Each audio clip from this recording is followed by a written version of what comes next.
Hello and welcome to another episode of Parliamentary Conversations in the Commonwealth. I'm sat here with Honourable Shah, and I'm so grateful to have you right here. So I would like for you to go ahead and introduce yourself. Thank you so much, and I'm feeling honored that you are having me on this podcast. Okay, so first of all, I would like to introduce myself.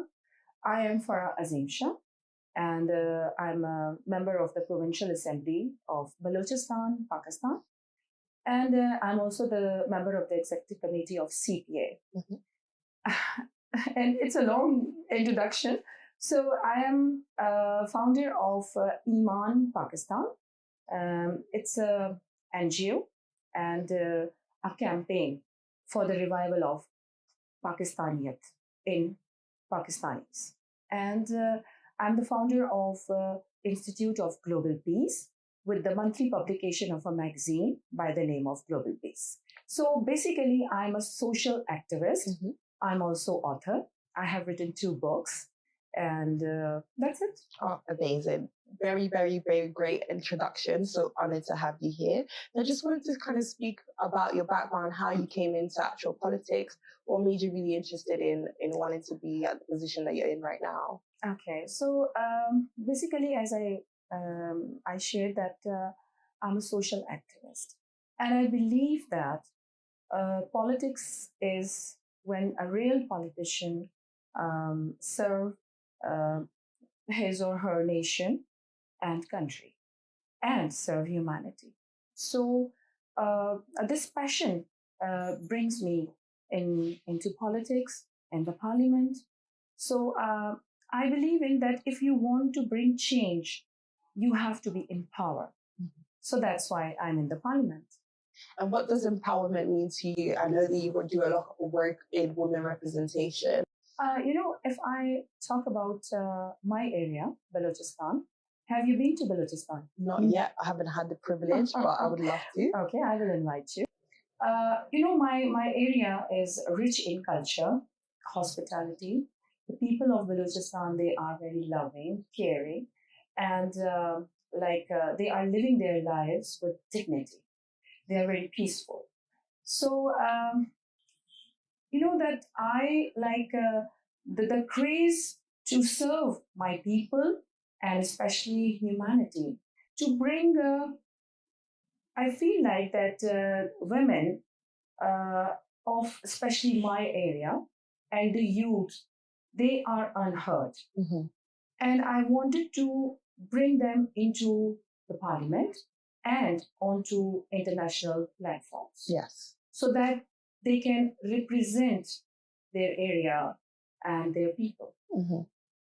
And I also feel like that there are so many women across the world in my area, in Baluchistan, in Pakistan, but still we have to work a lot to bring more and more women into power, not just in numbers, but in policy. Yes. And not just in parliament, but of course, we have to give them better responsibility to serve their people. And I believe in that the power of women and the power of mothers. Yes.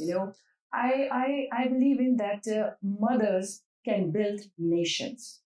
And I believe in inclusive society, youth empowerment, and of course, the women empowerment. Of course, that's very important as well.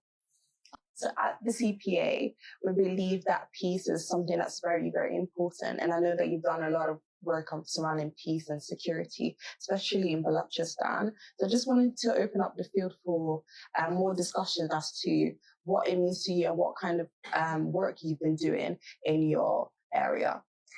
As I told you that I am the founder of Institute of Global Peace with the monthly publication of a magazine by the name of Global Peace. So my vision behind this Institute of Global Peace is that to work for humanity, regardless of any caste, color, creed, or religion. If I talk about my religion, Islam came for humanity. And Islam came to unite humanity, not to divide humanity. If anyone tells you that in the name of Islam they divide people, no, this is not Islam. So that's why I'm saying that Islam is for all. Islam is peace, forgiveness, tolerance, love, empathy, compassion. So this is Islam. So that's why I have started Global Peace, Institute of Global Peace, and the vision behind this that I cannot see innocent people dying, whether in Ukraine, in Gaza, or in UK, or in America, anywhere in the world. My heart bleeds. So that's why I've started this organization, and you know that we have United Nations with the representation of so many countries, but I think they are failed to deliver because they are influenced by the countries who are funding. So then I have decided to bring an organization with the representation of the local people of all the countries. So I have started this in 2016, and now we are in our head office is in Pakistan, and we have our branch office in. I have my team members in UK, in South Africa, in Oman, and in UAE, and like it's around more than 15 countries. But we are planning to open our offices in the entire world. And why is this organization very important to you? What sort of ideas and ideologies would you like to bring that's different from organizations like the UN, like you say? Okay, so, you know, there is no politics in this organization. We are bridging the gap between nations, bringing them closer. I believe in that these borders should be the bridges, not the walls to divide us. You are a human being. I'm also a human being. So we have connection with each other, yes, regardless of any caste, color, creed, or religion. I have gone through Bible. I have gone through Gita. And you know that no religion teaches you bad things. So, global peace is to connect humanity, is to connect countries with each other, and to solve problems through negotiations, not with weapons. Well said. Okay, so speak to us a little bit about the proposal that you've put forward to the CPA and what are the ins and outs of it, and why did you actually say that this is an important thing for the CPA to implement? Okay, you know, I have joined CPA as a parliamentarian. This is my second year. And when I went to Australia for its yearly, attending the yearly conference, which was held in Australia in 2025. So I have noticed that it's a very big association with the representation of so many countries. So why is there no peace committee? Because a CPA is working on good governance, legislation, capacity building of the parliamentarians, climate change, each and every issue they are focusing. But where is peace? So without peace, how can we legislate? So that's then I have decided that in the next conference I will give CPA a proposal about the peace committee. Because, you know, with the representation of so many countries, parliamentarians are there, and we are the voices of our people. Yes. And if we are sitting together on this platform, we can bring the change. Yes. And I believe in that, that, you know, the violation and the bad things. And if I talk in a very simple words, terrorism, it's not because of the bad people. It is because of the silence of the good people. And I want to I want to bring those good people in front of the world, so that we can work together for the peaceful world, for the humanity. So as I told you, that CPA is a very big organization with the representation of so many countries.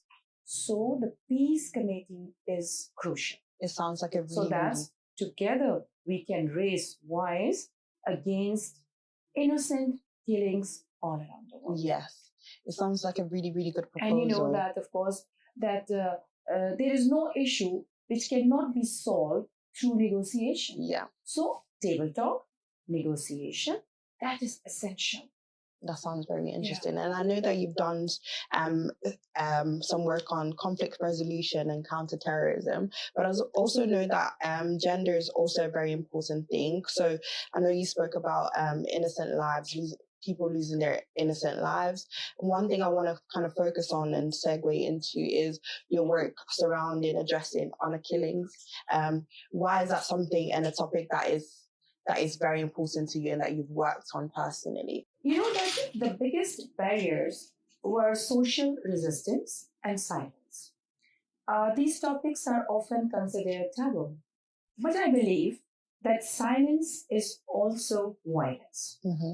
I'm proud to say that I was the first MPA to table a bill against honor killings. Yes. And getting it approved was not that much easy.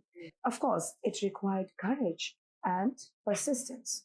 So I kept reminding everyone that protecting women is not against culture or religion.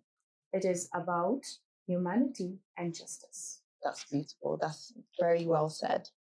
And in terms of how you ensure that local voices, especially women and youth, are included in peace-related decision-making, what are some of the advice that you would give to young people wanting to ensure that their voices are heard? We are working on this on my platform, Iman Pakistan. We are engaging our people, youth and women, and we are providing them opportunities to come forward, and they can represent their people. And like today, even here, after our session of the CPA, we are in Karachi, and the government of Sindh and the Assembly of Sindh, they are hosting this Summit Conference of Southeast Asia countries. So I have invited one of my team member all the way from Avaran. Avaran is one of the hardest area of Baluchistan. And you know, these few areas, the separatist groups are active in these areas. So, but at the same time, the talent is there. Our youth, they are committed and they are very active. So one of the Baloch boy who will going to perform a Kathak dance. Can you imagine? It would be beautiful. A boy all the way from Avaran. It's a Baloch belt. I'm talking about the Baloch belt. Because according to media, you like all the time you will see that there are some hard issues in Balochistan. There are terrorist activities, but you know, these people, they are very less in numbers. What I am doing, I am bringing forward the real Balochistan, the people who are hard workers, they are resilient, and they are actively participating to build peace in Balochistan through different activities. So now, like after an hour, you will see the Kathak dance of a Baloch boy all the way from Avaran. So we have like, in my team members, I also would like to mention here Farah Yusuf. She is from Noshki. She is a Baloch girl, and she is the first football referee assessor from Pakistan. Wow. And she made a history. Yeah. So, you know, talent is there. What they want, opportunities, direction, and promotion. And that's what I am doing. Yes. And I'm looking forward to that performance today as well at the You will love it. That would be great. So how do you see the role of women parliamentarians evolving across the Commonwealth in the next decade? Obviously, we've spoken about representation, we've spoken about local voices, but across the Commonwealth in the next decades, how do you see parliamentarians and women evolving within the Commonwealth, not just in Baluchistan, but across the world? Across the world, okay. I see a very powerful future. Women parliamentarians are no longer just participants. They are like leaders, decision makers, and peace builders. So across the Commonwealth, women are shaping policies on peace, climate, education, and human rights. And in the next decade, I believe women will play a central role in redefining leadership. So more inclusive, more compassionate, and more effective. What legacy do you hope your work will leave behind, and why is that legacy personally meaningful to you, would you say? I hope my legacy is that I helped build bridges between communities, countries, and cultures. That I stood up for women when it was difficult, and that I promoted peace when conflict seemed easier. On a personal level, I want people to remember that change is possible when you lead with courage and compassion. Wow, that is very inspiring words. And in terms of for your region and your country, even the Commonwealth, what are the hopes that you have for your region that you hope to see in the future? My hope is my youth, because when I see their energy, their ideas, and their openness inspire me every day. And like through initiatives like the Institute of Global Peace, we are promoting peace through music, sports, tourism, business to business dialogues, and student exchange programs, trade, and traditional products. Peace has many parts, I must say. And when people connect, conflict loses its power. So would you say that all these activities and all these networks that you're part of, including the CPA, are they part of the peace building process that Baluchistan needs for peace to kind of continue? Yes, I think if we continue doing these activities, like especially, as I said, that inclusive society is essential. Yes. And connecting people, that is very important. And connectivity and exploring different cultures, languages, and different countries can connect you and bring you, it connects your heart. So by connecting people, you can decrease spaces and you can connect the hearts. So I think our world needs connectivity, and we can play a vital role in this. And CPA is also playing its role. So, of course, we are waiting for the brighter and the peaceful future. Once again, I want to thank you so much for agreeing to do a podcast with us with the CPA headquarters, CPA Parliamentary Conversations. I'm so honored to have you with us, and we hope to continue collaborating with you as well. By the grace of God, inshallah. And Melanie, I must say, you have a beautiful eyes, and it's an honor to be the part of CPA, and inshallah, together we will rise and shine. Thank you so much. Thank you. Thank you for listening to another episode of Parliamentary Conversations in the Commonwealth, the CPA's podcast. You can find out more about our work on our website, cpahq.org, or you can follow us on Facebook, LinkedIn, Instagram, X, or Blue Sky.